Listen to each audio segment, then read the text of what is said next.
Now, I know you've seen it, the people that go around with that glazed look in their eyes, going straight ahead, not aware, oblivious to what's even happening around them.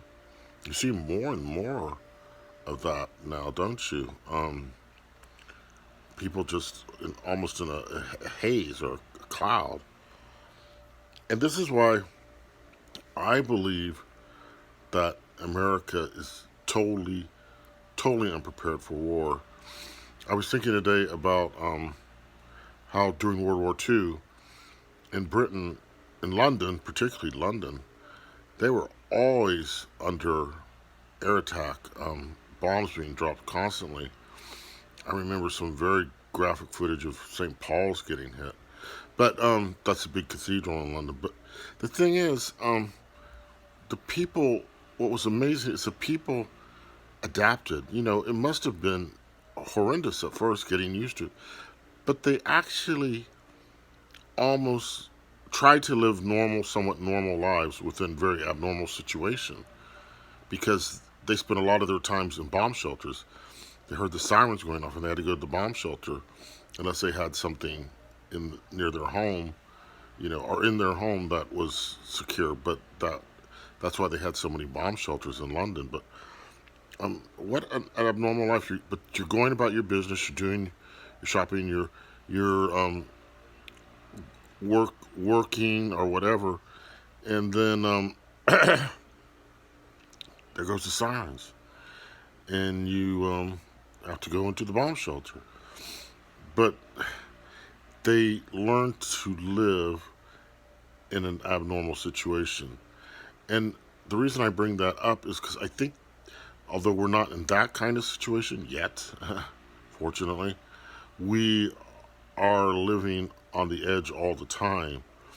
Our situation is not normal because um, anything could happen at any time, and we have to be mentally, psychologically, physically, spiritually prepared all the time. You know, it's always teetering, wars and rumors and wars, and you see, you know, this threat coming, and then it kind of backs down a little, and then a new threat comes, and then it backs down a little.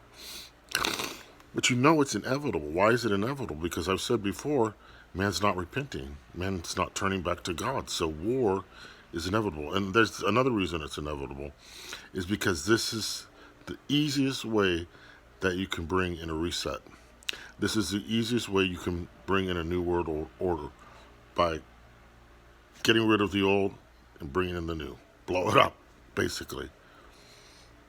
And I see it. I see it as inevitable. And but how do we cope, not knowing from day to day, and with all this uncertainty? Well, we just have to cope like the people living in London in during the war, during World War II. We have to get on with our lives the best we can. We just go day to day, and we manage day to day. I don't think this is the time for making long-term plans. I just don't. I don't believe in that. I don't believe it's a good idea. I mean, every plan should be taken to the Lord, and that's not my original thinking. Actually, Ken Roberts came up with that. He's talked about it several times. You know, we have to take everything to the Lord now to know if we should be doing it, if it's what He wants us to do. Because I'm thinking of myself. I can't imagine like buying a house or starting a new degree. I've always wanted to get a master's degree.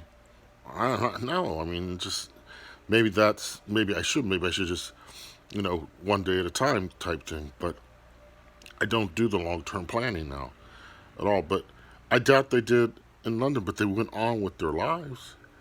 You know, they went on doing what they could and getting on with the business of living. Are totally aware, of course. And to see what I see in America, they're not aware. It's zombie land already. The zombies are out there already. I don't know if it's this that's affected them or if they've been brainwashed by the media. I think it's a combination of both. But they're in La La Land. And I don't think, if you watch some international news, which I do now, because the MSM in this country is the worst, absolute worst.